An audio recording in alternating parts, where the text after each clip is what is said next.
15 марта на сайте Sagda News опубликовали статью под названием «Что доставили военные транспортники ВВС Турции в Бишкек», где они ссылаются на комментарии эксперта Негматулло Мирсаидова в Фейсбуке. Он предполагает, что ВВС Турции могло доставить новую партию оружия в Кыргызстан.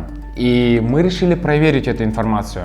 Как оказалось, это не так уж сложно. Согласно данным FlightAware, самолеты ВВС Турции 7 марта совершили рейс с авиабазы Мюртет в аэропорт Манас, а уже на следующий день продолжили свой путь в город Анхелес в Филиппинах.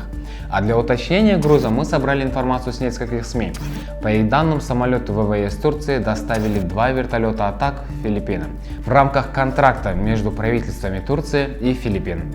Даже официальный аккаунт Департамента национальной обороны Филиппин сообщает о доставке вертолета в своем твиттере. А вот приземление в аэропорту Манас, скорее всего, является частью данного маршрута, ведь эти самолеты возвращались в Турцию по тому же пути через Бишкек. А вот и само подтверждение. YouTube-канал Update Philippines 11 марта опубликовала видео. На этих кадрах тот самый самолет с бортовым номером 170078, которое было упомянуто в статье Sagda News.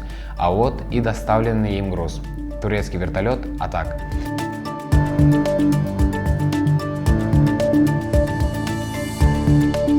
Посмотрев данные факты, мы можем сделать только один вывод.